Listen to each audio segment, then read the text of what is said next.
A paz do Senhor, sou o pastor J.C. Silva, trazendo o foco na última lição da série de estudo Transformando as Adversidades em Cenários de Milagres e Vitórias da Escola Bíblica Dominical Betel. Lições de como os heróis das Escrituras superaram os desafios em tempos de escassez, guerras e angústias. Estou em oração por sua vida para que o Espírito Santo de Deus ilumine você no estudo da Palavra de Deus e na transmissão dessa palavra às outras pessoas. Me ajuda a levar essas reflexões bíblicas mais longe, deixando seus comentários, seu like, como também compartilhando esses vídeos. Se você se sentir à vontade, diga de onde você é. Se você já se inscreveu, incentive outras pessoas a se inscreverem, acionar o sininho para receber as notificações. Precisamos alcançar aí 1000 inscritos para expandir o alcance desses vídeos. Hoje o foco é a lição de número 13, com a temática Perseguido, mas não derrotado. O texto áureo está no livro de Salmo, número 56, verso 4, que diz: Em Deus louvarei a sua palavra, em Deus pus a minha confiança e não temerei. Que me podes fazer a carne? Ou seja, já que em Deus pus a minha confiança, o que me pode fazer o homem mortal? O que me pode fazer a natureza humana tendente ao pecado? Como verdade aplicada, o bispo Abner Ferreira ele orienta que uma firme confiança no Senhor e um viver convicto na verdade do Evangelho são fundamentais para não sucumbirmos diante das crises. O texto de referência está na segunda carta de Paulo aos Coríntios, capítulo 11, versículos 24 a 27 e versículo 30, que eu vou mencionar no tópico 3.1. Hoje vamos estudar um pouco sobre a vida do apóstolo Paulo, o segundo maior personagem do Novo Testamento. Você verá que Deus age em socorro não só da sua igreja, mas também em socorro às pessoas que estão sob a influência do mal e que, sem nenhum temor a Deus, tentam prejudicar a igreja. Além de a igreja ter sido protegida da perseguição, Saulo de Tarso ele foi alcançado pela misericórdia de Deus, foi transformado por Deus em Paulo e na lição de hoje será analisada a grandeza do seu chamado. Mais uma vez você verá que as crises elas são passageiras, pois em meio às crises Deus ampara a sua igreja, Deus ampara o seu povo. O chamado do apóstolo Paulo ocorreu em meio a uma forte onda de perseguições à igreja primitiva. Saulo de Tarso, um homem de personalidade forte, sempre foi muito intenso nas suas ações quanto ao que ele acreditava. A sua cidade natal era a principal cidade da planície fértil da Cilícia Oriental Cnido, e desde o ano 67 a.C., Pompeu a tornou a capital da província da Cilícia. Quando Augusto César governava sobre Roma, a cidade de Tarso ela gozava de muitos privilégios, inclusive era isenta de pagar impostos. Tarso era uma cidade universitária com uma cultura muito forte. Seus cidadãos estudavam a fundo a filosofia, as artes e todo o círculo de aprendizado envolvendo toda a enciclopédia. Quando a Judéia foi transformada em província romana, Paulo tinha por volta de 1 ano de idade. Ele cresceu ciente da lealdade que os cidadãos das províncias ligadas a Roma tinham que demonstrar a César, sob pena de serem entregues ao Sinédrio, um conselho composto por 70 anciões, presidido pelo sumo sacerdote, sendo que os cidadãos naturais ou as pessoas que tivessem adquirido o título de cidadania romano por meio de pagamento, elas tinham o direito de apelar para serem julgadas pelo imperador César na cidade de Roma. Saulo ele fazia parte de uma família bem de vida financeiramente falando. Seus pais eram comerciantes na cidade de Tarso, na Cilícia da Psídia, a atual Turquia, e Saulo ele tinha como profissão fabricar tendas. Saulo ele era romano de nascimento, pois a cidade de Tarso fazia parte do Império Romano. Ele também era judeu, devido seus pais serem judeus da tribo de Benjamim, que haviam se fixado na cidade de Tarso e adquirido o título da cidadania romana. Saulo de Tarso ele cresceu e foi instruído na seita dos fariseus, um grupo de judeus devotos da lei mosaica por meio da Torá, por meio dos 5 primeiros livros do Antigo Testamento. Os fariseus eles criaram e dominavam as sinagogas e também o sinédrio. Com a forte influência judaica na família, o professor e discipulador de Saulo de Tarso foi o rabino Gamaliel, um mestre e doutor da lei, além de ser um influente líder entre as autoridades no sinédrio. Faço aqui esse breve relato para que você possa compreender melhor algumas questões bíblicas relacionadas a Saulo de Tarso, relacionada ao que nós conhecemos como apóstolo Paulo, transformado por Deus em um grande pregador do Evangelho. Dado aí ao trânsito livre que Saulo ele tinha junto às autoridades da época, suas convicções religiosas e também o seu extremo zelo pela lei mosaica, ele conseguia com facilidade a autorização para fazer incursões de perseguições aos cristãos, às pessoas ligadas ao que eles chamavam de seita dos nazarenos. Após Saulo estar presente e consentir com a morte de Estevão por apedrejamento, ele iniciou uma grande incursão de perseguição aos cristãos e teve um encontro inesperado com Jesus enquanto estava indo a caminho da cidade de Damasco. Saulo de Tarso liderava uma equipe de soldados que iria prender e levar arrastado à cidade de Jerusalém os cristãos que eles encontrassem para serem julgados pelo Sinédrio, quando ele foi aí surpreendido por um resplendor de luz que veio do céu. Os companheiros de Saulo ouviram a voz falando com ele, mas não viram nada do que estava acontecendo. A voz dizia: Saulo, Saulo, por que me persegues? Eu sou Jesus a quem tu persegues. Duro é para ti recalcitrar, resistir contra os aguilhões, ou seja, contra o ferrão pontiagudo de Deus. Conhecendo a Torá, os 5 primeiros livros do Antigo Testamento, como bem conhecia, Saulo sabia dos relatos da manifestação de Deus e que essa possibilidade ela era real. Aqui fica uma grande lição. Não basta ter conhecimento bíblico ou secular. Não basta ser zeloso em fazer o que a pessoa propuser a fazer ou deixar de fazer. É preciso buscar discernimento de Deus para se evitar cometer erros e prejudicar a obra de Deus pensando que está ajudando. Quando Jesus disse, as pessoas erram por não conhecer as Escrituras, ele completou dizendo, e nem o poder de Deus. Deus ele tem suas formas de agir, e seus servos devem estar sintonizados com ele para evitar ações influenciadas pelo inimigo por falta de percepção da capacidade divina em dar sequência em seu projeto de salvar a humanidade de uma forma diferente do que a pessoa imagina. É preciso considerar o contexto geral das Escrituras e entender que os sofrimentos muitas vezes fazem parte do plano de Deus para alcançar outras pessoas e transformá-las em propagadores do Evangelho, como o caso aqui de Saulo de Tarso. A transformação na vida de Saulo ela foi radical, até mesmo o seu nome foi mudado. O nome Saulo significa aquele que foi desejado, o que foi pedido insistentemente, ou aquele que foi concedido através de orações. Deus honrou seus pais e, além de ter lhes dado um filho, fez dele o segundo maior evangelista no Novo Testamento. O nome Paulo significa pequeno. A mudança de nome pode não fazer sentido, mas ao ser chamado de Saulo, aquele que foi desejado, pode deixar transparecer uma pessoa grande, uma pessoa poderosa. E ao ser chamado de Paulo, ao ser chamado de pequeno, o próprio nome já indica uma pessoa que em si mesmo não é nada, mas que depende 100% de Deus. E a glória, a honra de quaisquer feitos não fica para a pessoa, ela fica para Deus. Mais tarde, Paulo chegou a falar do fato de levar em seu corpo as marcas de Cristo como algo que o impulsionou ainda mais a pregar o Evangelho. Após a sua conversão em Damasco, ele retornou à sua cidade natal para evangelizar sua família e evangelizar a província da Cilícia. O tempo em que esteve na Cilícia foi crucial para que ele se inteirasse de tudo o que ele precisava saber sobre o cristianismo e se preparar, pois a sua missão seria maior que a sua dor.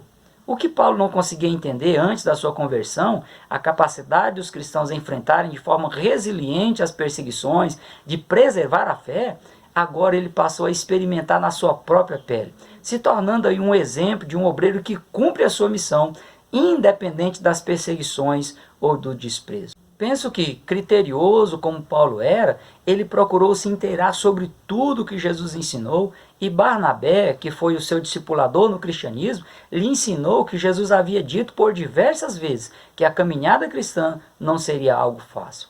Apesar de muitas pessoas pensarem que a vida cristã pode ser vivida de qualquer forma, ou que se pode brincar de ser cristão, pode-se viver uma vida cristã de fachada, os exemplos que nós encontramos nas Escrituras Sagradas, inclusive o exemplo da vida de Paulo, aponta para um estilo de vida que deve ser levado muito a sério. O escritor Charles Schwindeln, ele chama a atenção para o fato de Paulo ter provocado muito assombro nas pessoas ao aparecer pregando o Evangelho, convidando as pessoas a se converterem a Cristo, pois as pessoas o conheciam como um ferrenho perseguidor da fé cristã. Nem mesmo as sombras do seu passado o prejudicaram de cumprir a sua missão. Pelo contrário, fez com que ele se esforçasse ainda mais para abençoar o maior número possível de pessoas. Apesar dos sofrimentos físicos, por ter se aproximado de Deus ao máximo, Paulo pôde usufruir de muitos privilégios no mundo espiritual, material e no mundo psicológico. Olhando para a vida de Saulo de Tarso, para a vida do apóstolo Paulo, pode-se dizer que realmente a luz brilhou nas trevas da ignorância humana, nas trevas da vida espiritual, nas trevas das perseguições à igreja primitiva. Por isso, Paulo se entregou de forma incondicional ao Senhor e se dedicou ao máximo em fazer a sua obra. A seita dos fariseus determinava que a lei ela deveria ser seguida sem questionamentos, mas com a impossibilidade humana de cumprir toda a lei mosaica, os seguidores dessa seita acabavam frustrados, acabavam sem saída. Os saduceus, um segundo grupo religioso influente na época, se reuniu aos fariseus para matar Jesus, incriminar o cristianismo, perseguir a igreja primitiva e fazer as pessoas renunciarem ao cristianismo e blasfemá-lo. O bispo Abner Ferreira ele pondera que qualquer um que olhasse para o jovem Saulo de Tarso veria um jovem que queria acabar com o cristianismo. Contudo, Deus viu nele um vaso, um instrumento útil para o seu reino. O Evangelho de Cristo, pregado pela igreja primitiva, mostrou que a impossibilidade de salvação pela lei mosaica ela poderia ser resolvida de forma plena mediante o arrependimento sincero através da entrega total ao Senhor Jesus. Paulo, ao olhar essas duas realidades, assim como ele se utilizava de toda a energia, se utilizava de toda a influência para se opor à igreja, ele decidiu passar a trabalhar para promover o reino de Deus, ensinando as pessoas a respeitar e abraçar a fé salvadora por meio do sacrifício de Cristo na cruz do Calvário. A retomada de Paulo, a sua aceitação agora em uma nova frente de ação não seria fácil.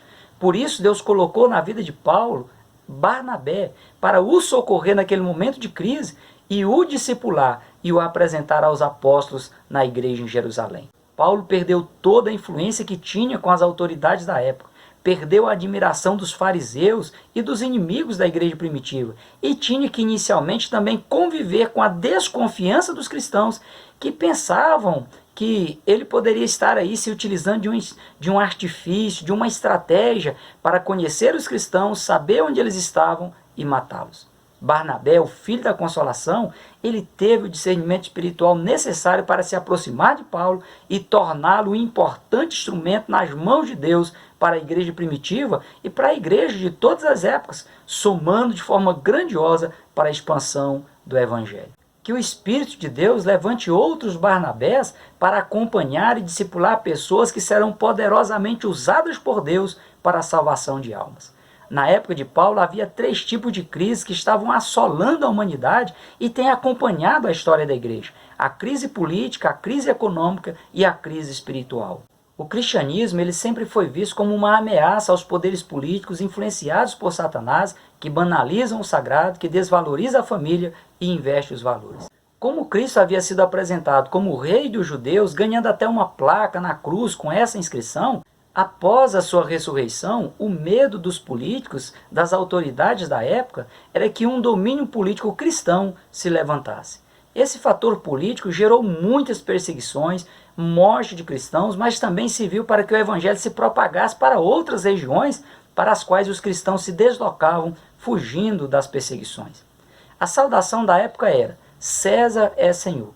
A pessoa cumprimentada ela deveria responder: sim, César é Senhor. Mas quando um cristão se encontrava com outra pessoa e era cumprimentado, e a pessoa dizia César é Senhor, ele respondia: não, Jesus é Senhor. No ano 64 depois de Cristo, o imperador Nero ele mandou colocar fogo em Roma e deixou apenas o setor onde os cristãos moravam sem ser incendiado. Em seguida, ele acusou os cristãos de terem colocado fogo em Roma. Essa perseguição matou muitos cristãos, mas também muitas pessoas se converteram a Cristo ao ver a fidelidade dos cristãos. Ao longo dos tempos, muitos governos submeteram os cristãos a fortes torturas para fazê-los negar a fé. E quando não conseguia, jogava os cristãos nas covas dos leões, nas arenas com leões ferozes, ou os queimavam vivos. A igreja cristã, ela nunca esteve nem estará imune às perseguições, mas ela sempre prevaleceu e continuará prevalecendo no nome de Jesus. em Mateus capítulo 16, versículo 18, a parte B, falando de si mesmo, Jesus diz: sobre esta pedra edificarei a minha igreja, e as portas do inferno não prevalecerão contra ela. As perseguições na vida de Paulo serviram para fortalecer seu amor a Cristo e seu desejo em ver a igreja primitiva sendo consolidada a sua fé no Senhor e de forma a preservar em servi-lo em quaisquer circunstâncias. Na China comunista, atualmente, as pessoas que possuem símbolos cristãos, elas estão tendo aí os seus benefícios sociais suspensos, caso não abra mão desses símbolos e adote os símbolos do comunismo chinês. No Brasil, há também uma forte perseguição aos valores cristãos, mesmo que de forma camuflada nas decisões da alta corte e nas leis que são propostas no Congresso Nacional. Fora as grandes perseguições políticas e judiciais que ocorrem em outros países para quem ouse pregar o Evangelho. Em relação à crise econômica, a Bíblia diz que o amor do dinheiro, ou seja, o amor produzido pelo dinheiro, o amor produzido por causa do dinheiro ou com o objetivo de tê-lo, é a raiz de toda espécie de males.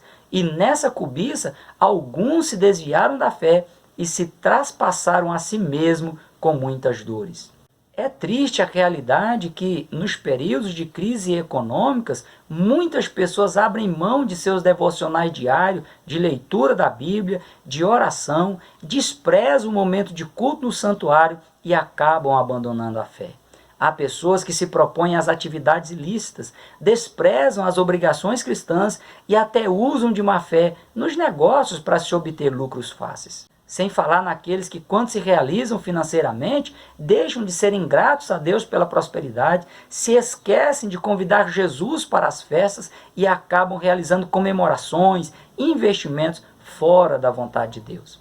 A pandemia do coronavírus, da Covid-19, tem sido um triste reflexo dessa realidade que é nua e crua. O mundo inteiro tem enfrentado uma crise econômica sem precedente. E as pessoas que acabam abandonando o santuário, acabam abandonando o seu devocional diário, não abandonam outros ambientes que envolvem questões financeiras e de lazer pessoal. No período da igreja primitiva, assim como na atualidade, haviam muitas pessoas carentes que dependiam das ações sociais da igreja para sobreviverem fisicamente. A instituição da diaconia em Atos capítulo 6 foi em fase dessa realidade.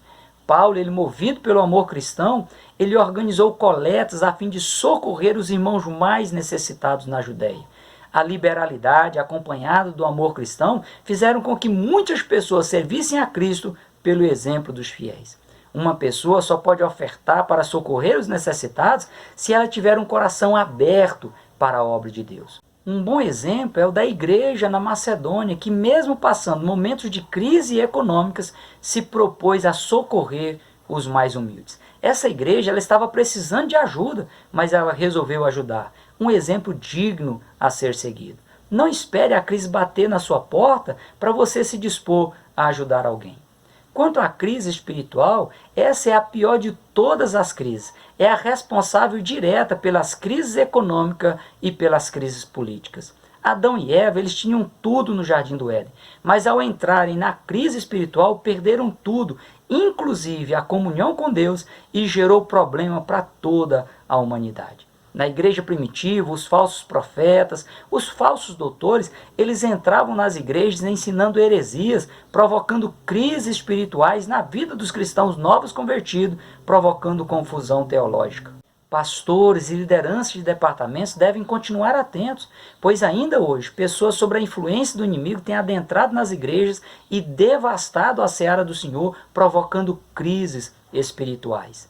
Na época de Paulo, ele quase foi morto pelos adoradores da deusa Diana dos Efésios, tudo porque os ourives, fabricantes de imagens de escultura, estavam apenas preocupados com os seus ganhos financeiros. Os religiosos da época, mergulhados na crise espiritual, não conseguiram aceitar Jesus como o Messias enviado por Deus. Os romanos, eles eram politeístas e não conseguiam entender como os cristãos ofereciam seus cultos sem ídolos. Como que os cristãos se colocavam de pé em oração, com os olhos fechados, sem nenhum elemento visível. Muitos pensamentos hereges foram propagados na época, como por exemplo, Os saduceus, eles ensinavam que não havia ressurreição para fazer desacreditar a ressurreição de Jesus.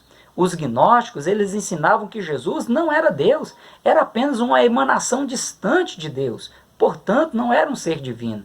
Os judaizantes, eles ensinavam que a pessoa precisava aceitar Jesus para ser salvo, mas precisava se submeter à circuncisão em obediência à lei mosaica, ou seja, misturar cristianismo com judaísmo, cristianismo com lei mosaica. Os conflitos de verdade foram uma arma nas mãos do inimigo para confundir as pessoas mais fracas, para acarretar dúvidas quanto à santidade de Jesus, quanto ao poder de Jesus, quanto à sua divindade e quanto à sua encarnação para se colocar no lugar da humanidade, cumprir toda a lei e se submeter à cruz para salvar a humanidade.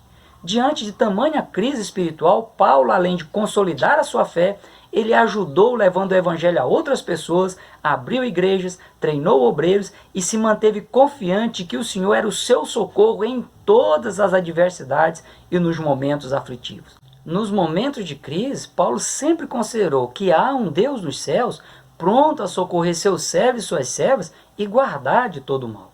A provisão de Deus em tempos difíceis é uma realidade que deve ser abraçada pela igreja da atualidade. A quem confiar em Yahvé, no Criador e sustentador do universo, ele sempre vai prover a força necessária para a sobrevivência em tempos de crise.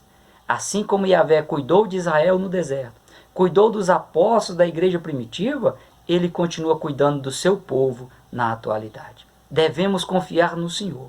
Jesus disse em Mateus capítulo 6, versículos 33 e 34, buscai primeiro o reino de Deus e a sua justiça, e todas essas coisas vos serão acrescentadas. Não vos inquieteis, pois pelo dia de amanhã, porque o dia de amanhã cuidará de si mesmo, basta para cada dia o seu mal. O apóstolo Paulo vivenciou essa realidade de forma intensa. Em Atos 16, versículos 18 a 21, diz que ele foi preso juntamente com Silas apenas por expulsar demônios de uma jovem. Em 2 Coríntios, capítulo 6, versículos 3 a 5, diz que Paulo viveu sem dar escândalo, mesmo em meio às aflições, angústias, açoites, prisões, tumultos, trabalhos, vigílias e jejuns que ele sempre fazia. Em 2 Coríntios, capítulo 11, versículo 23 e 24, que é o texto da lição foco de hoje, Paulo diz, recebi dos judeus 5 quarentenas de açoite, menos um. 3 vezes fui açoitado com varas, 1 vez fui apedrejado, 3 vezes sofri naufrágio, 1 noite e 1 dia passei no abismo, em viagens muitas vezes, em perigo de rios, em perigo de salteadores, em perigo da minha nação, em perigo dos gentios, em perigos na cidade, em perigos no deserto, em perigos no mar, em perigo entre os falsos irmãos, em trabalhos e fadiga, em vigília, muitas vezes em fome e sede, em jejum, muitas vezes em frio e nudez. Se convém gloriar-me, gloriar-me-ei no que diz respeito à minha fraqueza. Mas Paulo foi resiliente em todos os momentos de crise e na evangelização. Ele preservou a fé combatendo o bom combate. Paulo sempre se dispôs a louvar a Deus independente das circunstâncias adversas ou aflitivas. Por Paulo ter olhado tudo pelos olhos da fé, confiando no Senhor, ele pôde ser colocado entre os gigantes da fé como Moisés e Abraão. Foi Paulo quem disse, nada pode nos separar do amor de Cristo. Tudo porque Paulo se via mais do que vencedor em Cristo Jesus. Ainda que fosse entregue à morte todos os dias e considerado como uma ovelha em direção ao matadouro, Paulo diz em Romanos capítulo 8, versículo 38 e 39. Estou certo de que nem a morte, nem a vida, nem os anjos, nem os principados, nem as potestades, nem o presente, nem o porvir, nem a altura, nem a profundidade, nem alguma outra criatura nos poderá separar do amor de Deus que está em Cristo Jesus, nosso Senhor. O amor de Cristo fez com que Paulo preservasse firme a sua fé, pois o constrangia a seguir avante confiando no Senhor. Paulo ele se via crucificado com Cristo, por isso ele disse, vivo não mais eu, mas Cristo vive em mim. E a vida que agora vivo na carne, vivo-a na fé do Filho de Deus, o qual me amou e se entregou a si mesmo por mim. Um exemplo digno de ser imitado e seguido. pois o testemunho de vida cristã de Paulo levou muitas pessoas a se converterem a Cristo, não só nos seus dias, mas ao longo da história da igreja. Assim como Deus viu em Saulo de Tarso um grande apóstolo, ele vê em você uma fonte de bênção para outras pessoas, a fim de levá-las a se entregar a Cristo Jesus, tendo-o como Senhor e Salvador de suas vidas. Não deixe o medo destruir seus sonhos espirituais, seus sonhos ministeriais, seus sonhos familiares e profissionais. Mesmo o medo sendo uma expressão própria do ser humano, ele pode ser controlado e a pessoa deixará de ficar presa em seus próprios fracassos e limitações. A pessoa vai poder superar o que for preciso ao ponto de a pessoa honrar a Deus com a sua fé e ser honrada por Ele. É inevitável que a pessoa tenha medo, mas o medo em demasia impede a pessoa de tomar posse de grandes bênçãos de Deus na sua vida. O escritor Charles Schwinn, ele lembra que Paulo, independente de ter sido aí abandonado por diversas vezes, injuriado, acorrentado, aprisionado, ele sempre se postou de forma destemida, por isso Deus o fortaleceu até o último dia da sua vida.